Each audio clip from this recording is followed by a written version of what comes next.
O episódio do médico anestesista que estuprou uma paciente durante o parto em um hospital da Baixada Fluminense e teve a sua hedionda ação criminosa filmada por funcionários do hospital, me levou a uma reflexão a respeito do crime tipificado no artigo 216b do Código Penal, que tem o nome iuris de registro não autorizado da intimidade sexual.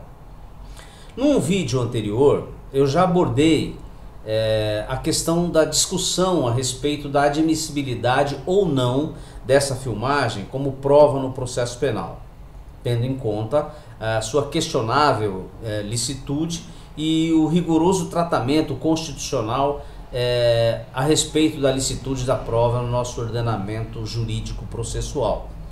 Mas a abordagem que eu faço agora é sobre outro enfoque, não mais à luz do direito processual, nem no campo da matéria probatória. A reflexão agora é sobre a ação dos funcionários ou da funcionária que gravou a cena com o propósito de provar o crime do médico, à luz do que incrimina o artigo 216b do Código Penal, delito denominado registro não autorizado da intimidade sexual. Esse tipo penal considera crime fotografar, filmar ou registrar por qualquer meio conteúdo com cena de nudez ou ato sexual ou libidinoso de caráter íntimo e privado sem autorização dos participantes. Ao filmar o estupro do médico contra aquela parturiente vulnerável por estar sedada sob efeitos sedativos durante o parto, o responsável pela gravação realizou com certeza o chamado tipo objetivo do artigo 216b caput do Código Penal. Numa palavra, a sua ação realizou todos os elementos do tipo descritivo daquele delito de registro não autorizado da intimidade sexual. Surge então a indagação: o responsável pela filmagem deve ser penalizado por esse crime do artigo 216b? Sob um enfoque de sentimento de justiça, de equidade, a resposta evidentemente é negativa. Causa indignação imaginar que a pessoa que fez aquela filmagem com o nobre propósito de comprovar a conduta criminosa e hedionda do médico seja punido criminalmente por isso.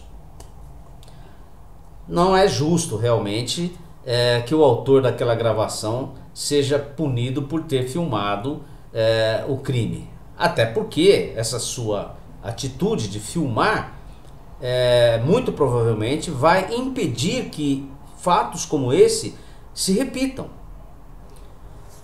Entretanto, para além dessa valoração do que é justo e injusto e que pertence ao campo da ética, se faz necessária uma justificação jurídico-normativa dessa ação no campo da dogmática penal, já que, como já dissemos, ela realiza o tipo objetivo do artigo 216b do Código Penal. Aqui cabe um parêntese para fazer uma crítica ao legislador. A redação do referido tipo penal do artigo 216b deveria, numa boa técnica legislativa, conter um elemento normativo do injusto. Por exemplo, a expressão sem justa causa após o rol de verbos nucleares do tipo.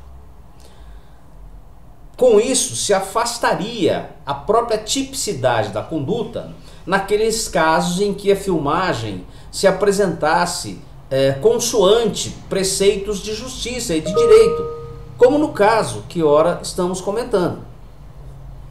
Mas, não havendo esse cuidado do legislador, é preciso encontrar, como eu disse, uma justificação jurídico-normativa para não responsabilizar aquela pessoa que fez a filmagem.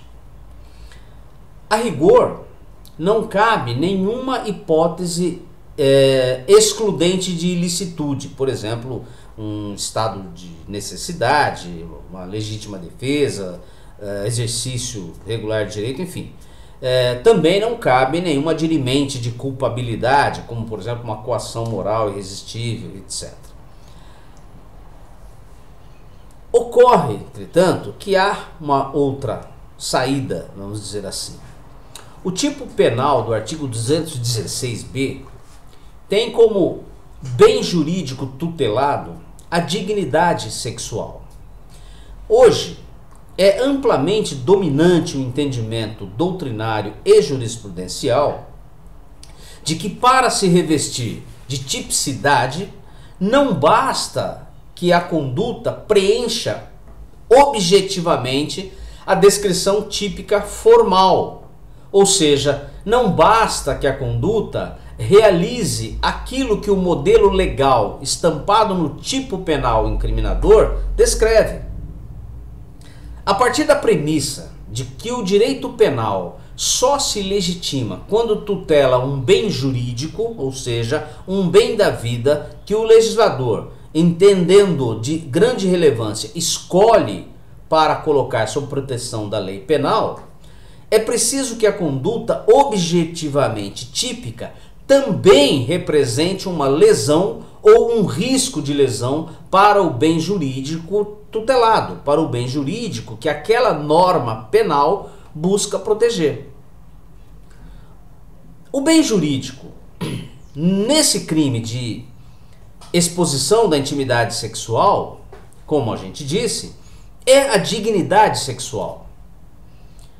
Portanto, é preciso averiguar se a conduta da enfermeira, daquela pessoa que gravou a prática libidinosa do médico contra a paciente, estava orientada no sentido da ofensa à dignidade sexual daquela parturiente. E a resposta, evidentemente, é negativa. A gravação clandestina daquele ato não representou um atentado à dignidade sexual da vítima, o bem jurídico tutelado pela norma incriminadora. Não se destinava a expor a sua intimidade sexual. Antes, estava orientada no sentido justamente de protegê-la e de punir o médico que este sim atentava contra a liberdade sexual da parturiente. Portanto, pode-se afirmar a não incidência, nesse caso, do tipo do artigo 216b do Código Penal por absoluta ausência de tipicidade material, pela falta de ofensa, pela inexistência de ofensa ao bem jurídico tutelado. E pode-se ainda, por fim, reforçar o argumento da não incidência do artigo 216b em questão com a chamada teoria da imputação objetiva de Claus-Roxin. A ação da enfermeira que gravou a pena não implicou a criação nem o incremento de um risco não permitido para o bem jurídico tutelado, que é justamente a base da imputação objetiva, segundo a teoria formulada e sistematizada por Roxin. Ora, se a conduta não criou nem incrementou um risco proibido para aquele bem jurídico, também com base na teoria da imputação objetiva, não se pode atribuir, não se pode imputar a pena do artigo 216b do Código Penal à enfermeira que gravou aquela cena hedionda.